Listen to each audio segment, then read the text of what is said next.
दोस्तों, आज मैं आपको एक नई कहानी सुनाने जा रही हूँ। तो आइए शुरू करते हैं। बीच में एक छोटी सी रात है और कल सुबह 10-11 बजे तक रमेश जमानत पर छूट कर आ जाएगा।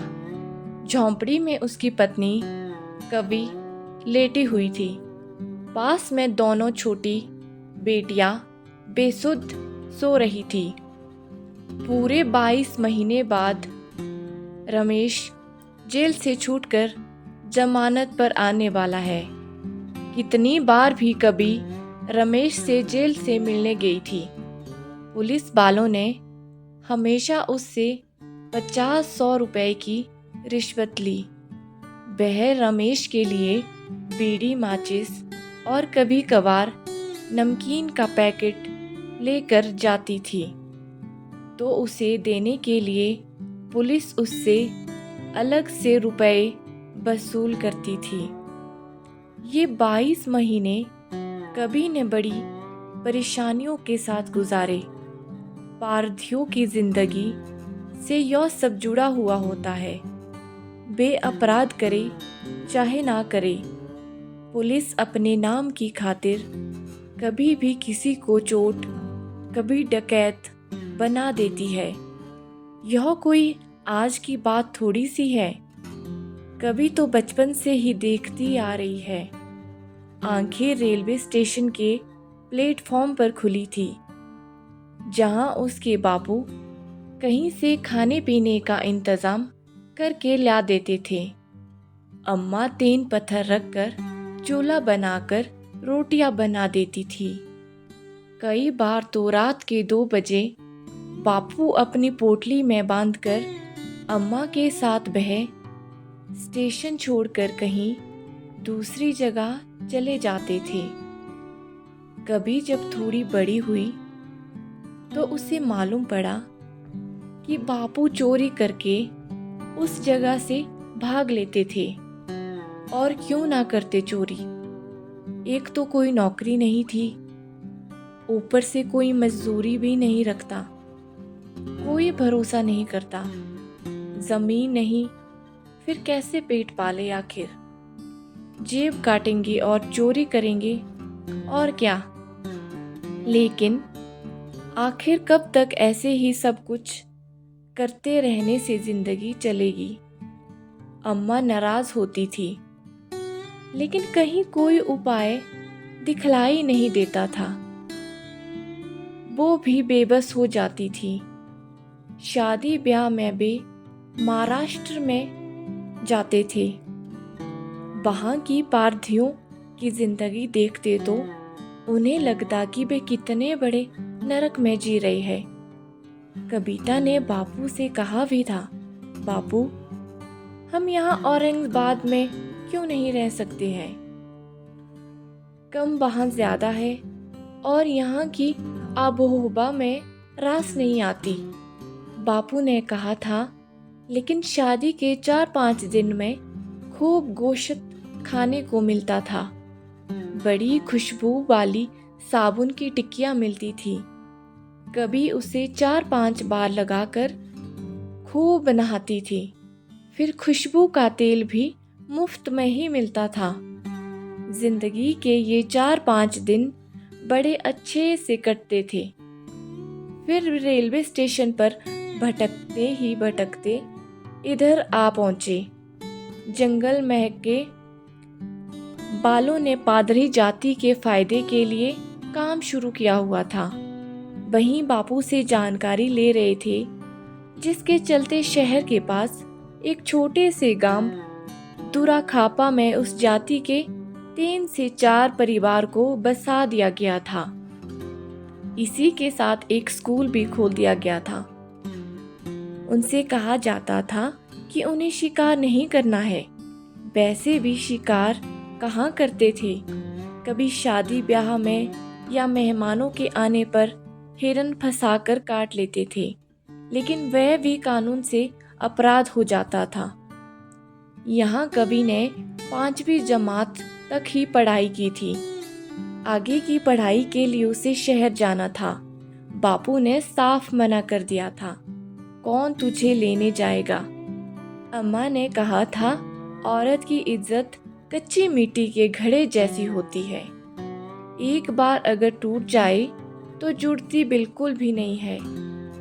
कविता को नहीं मालूम था कि यह मिट्टी का घड़ा उसके शरीर में कहाँ है, इसीलिए 5 साल तक पढ़कर घर पर ही बैठ गई थी।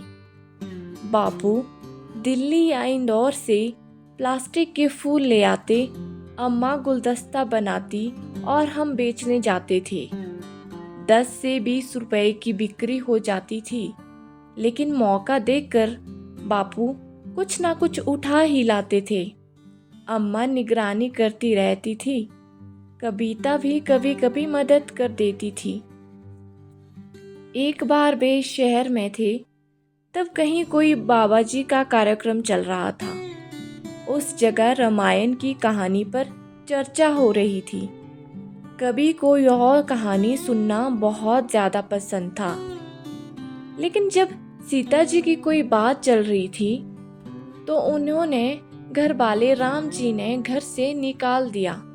तो वहाँ बाबूजी यह बताते रोने लगते थे। उस समय भी आंसू आ गए थे, लेकिन अम्मा ने चुटकी काटी कि उठ जाओ, जो इशारा था कि यहाँ भी काम हो गया है।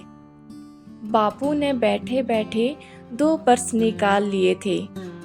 वहाँ अब समय तक ठहर नहीं सकते थे, लेकिन कवि के कानों में अभी भी वही बाबा जी की कथा गूंजे जा रही थी। उसकी इच्छा हुई कि वे कल भी जाएगी, धंधा भी हो जाएगा और आगे की कहानी भी मालूम हो जाएगी।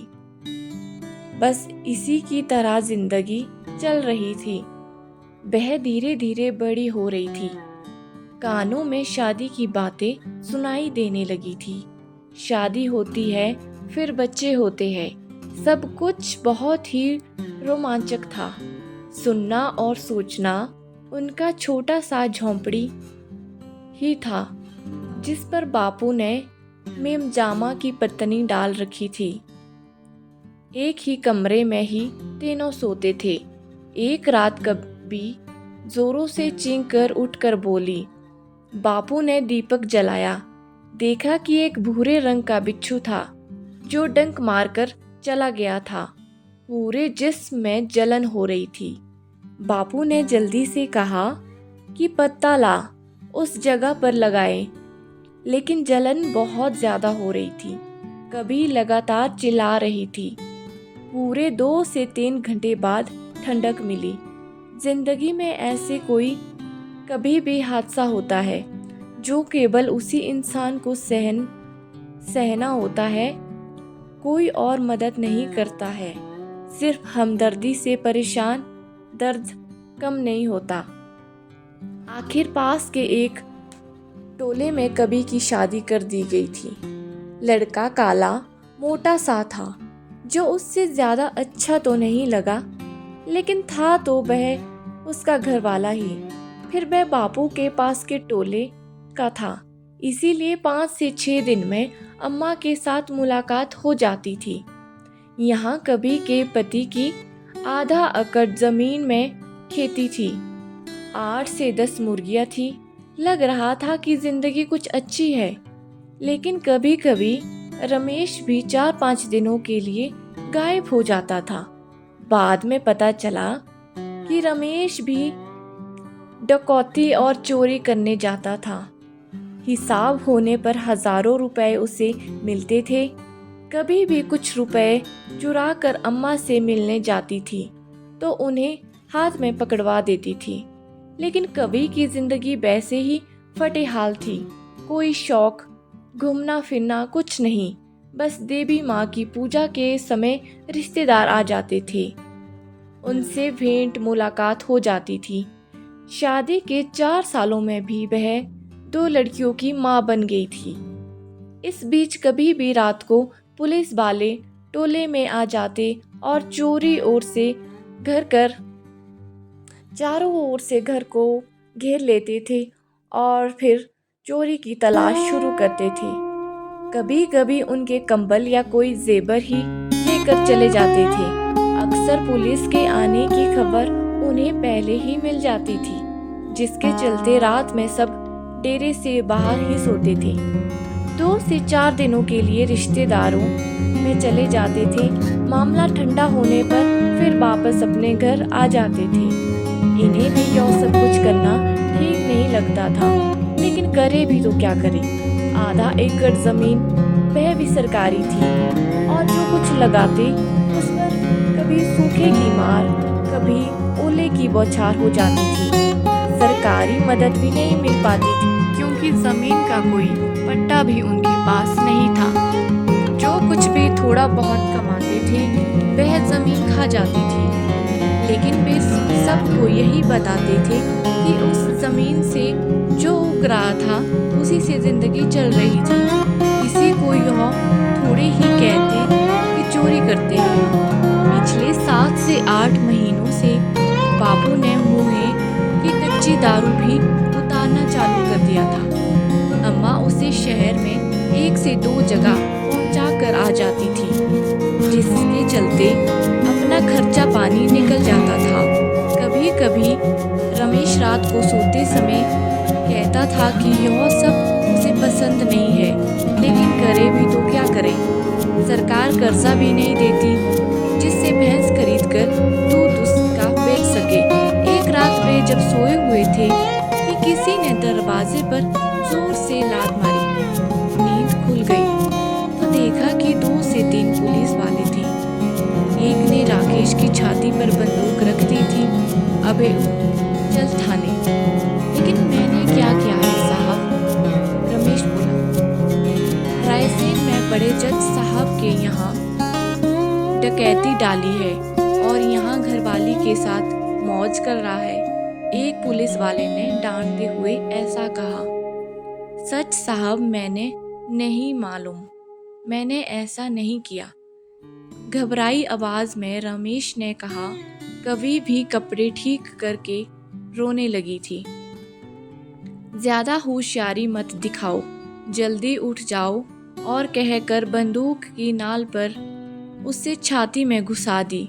कभी रो रही थी। छोड़ दो साहब, छोड़ दो।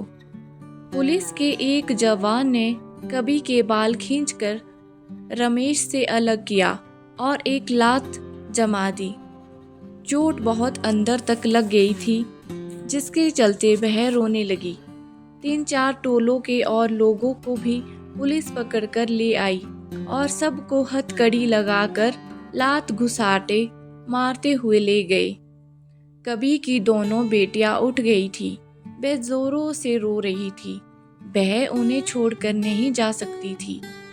पूरी रात जाग जाग कर काटी और रो रो कर काटी। सुबह होने पर उन्होंने घर पर सुहागपुरा थाने में पहुंची। टोले से जो लोग पकड़ कर लाए थे उनसे बहुत पिटाई हुई। 100 रुपए देने पर मिलने दिए। रमेश ने रो रो कर कहा, सच में इस डकैती की मुझे कोई जानकारी नहीं है, लेकिन भरोसा कौन करता। पुलिस को तो बड़े साहब को खुश करना था और यहाँ के थाने से रायसेन जिले में भेज दिया गया। अब कभी अकेली थी और 2-3 साल की बेटियां, वह क्या करती। कुछ रुपए रखे थे, उन्हें लेकर वह टोलों की दूसरी औरतों के साथ रायसेन गई। वहाँ वकील किया और थाने में गई। वहाँ बताया गया कि यहाँ किसी को पकड़ कर नहीं लाए हैं। वकील ने कहा, मारपीट कर लाने के बाद वे जब कोर्ट में पेश करेंगे तो गिरफ्तारी दिखाएंगे। जब तक वे थाने के बाहर नहीं रखेंगे, रात को लाकर मारपीट करने के बाद जांच पूरी करेंगे। 1000 रुपए बर्बाद कर कभी लौट कर घर आई। बापू के पास गई तो वे केवल हौसला ही देते रहते थे और कर भी क्या सकते थे। आते समय बापू ने 100 रुपए दे दिए। कभी जब लौट रही थी तब फिर एक बापूजी का प्रवचन चल रहा था। प्रसंग वही सीता जी का था। जब सीता जी को लेने राम वनवास गए थे और अपमानित हुई सीता जमीन में समा गई थी। सब कुछ इतने मार्मिक तरीके से बता रहे थे कि उसकी आंखें भी आंसू से पूरी गीली हो गई। तो क्या सीता जी ने आत्महत्या कर ली थी? शायद उससे दिमाग में ऐसा ही सोचा था। जब कविता अपने टोले पर आई तो सीता जी की यह बात उसके दिमाग में घूम रही थी।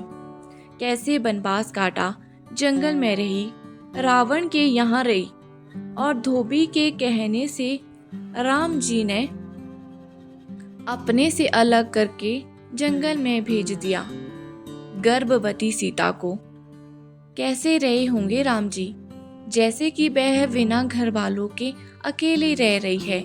ना जाने वह कब जेल से छूटेगा और उनकी जिंदगी कैसे सब ठीक हो जाएगी।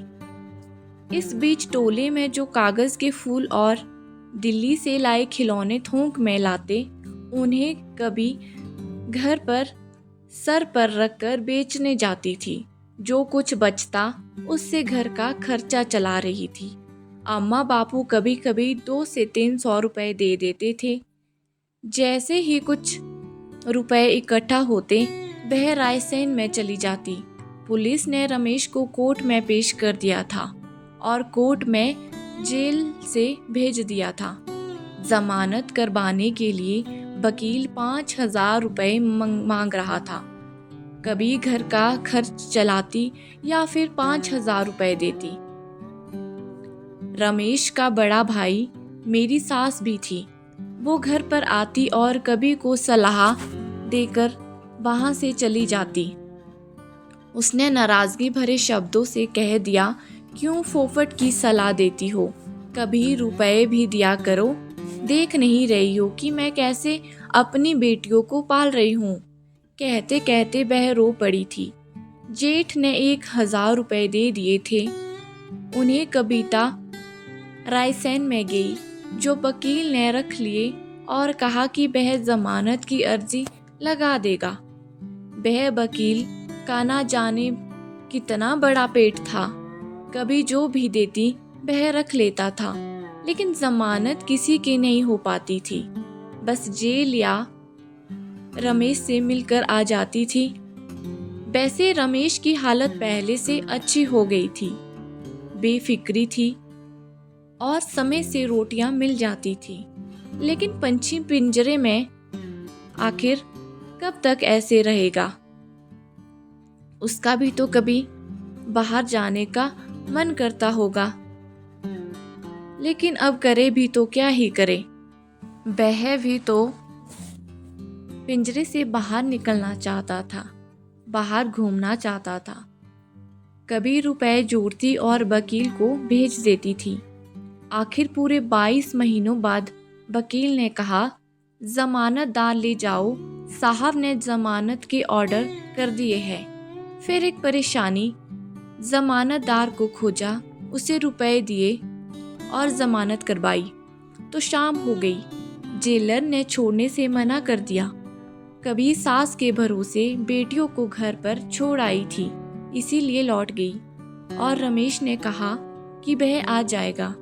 100 रुपया भी दे दिया था। रात कितनी लंबी है, सुबह नहीं हुई। सीता जी ने क्यों आत्महत्या की? वे क्यों जमीन में समा गई? सीता जी की याद आई और फिर कवि ने ना जाने क्या क्या सोचने लगी। सुबह देर से नींद उठी, उठकर जल्दी से तैयार हुई। बच्चियों को भी बता दिया था कि उनका बाप आने वाला है। रमेश की पसंद का खाना पकाने के लिए मैं बाजार गई तो बाबूजी का भाषण चल रहा था। कानों में वही पुरानी कहानी सुनाई दे रही थी। उसने कुछ वही पुराना कहना शुरू कर दिया था।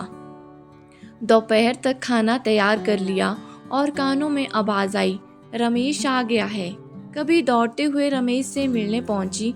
दोनों बेटियों को उसने गोद में उठा लिया और अपने घर आने के बजाय वह उसके भाई की अम्मा के घर की ओर मुड़ गया। कभी तो हैरान सी खड़ी रह गई, आखिर इससे क्या हो गया है?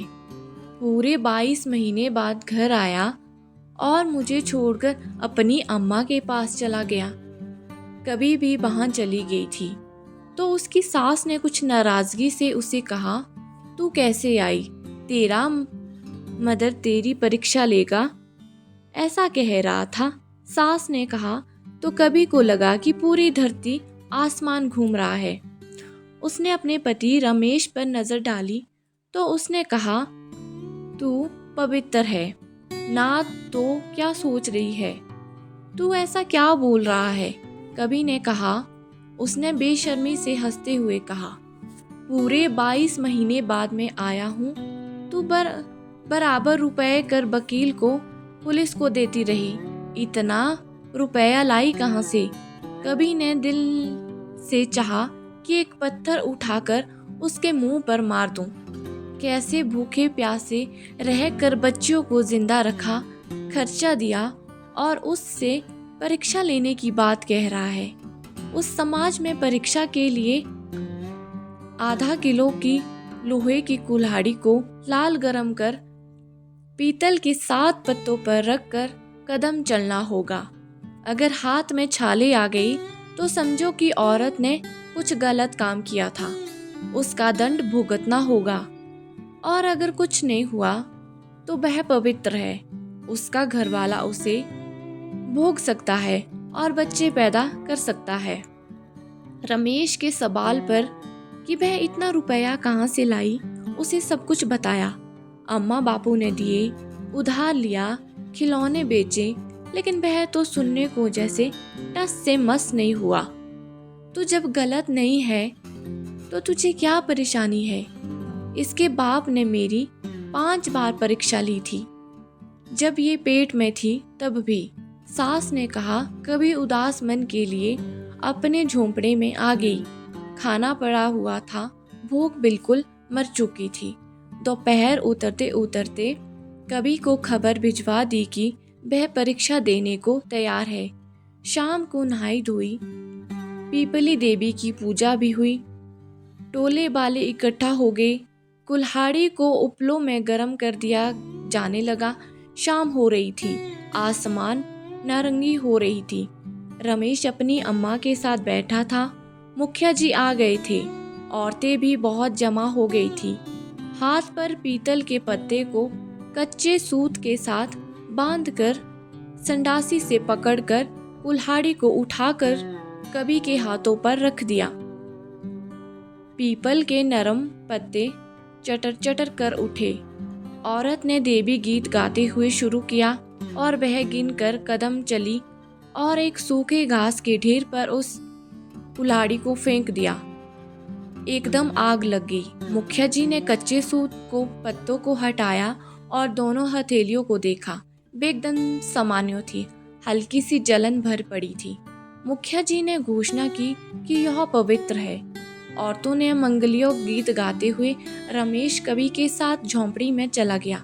रात हो चुकी थी। कवि ने बिछोना बिछाया और तकिया लगाया तो उसे ना जाने क्यों ऐसा लग रहा था, बरसों से जो मन में सवाल उमड़ रहा था कि सब सीता जी जमीन में क्यों समा गई, उसका जवाब मिल गया था। सीता जी ने जमीन में समाने को केवल इसीलिए चुना था कि वे अपने घर वाले राम का आत्म गलीन से भरा चेहरा नहीं देखना चाहती थी। रमेश जमीन पर बिछाए पर लेट गया।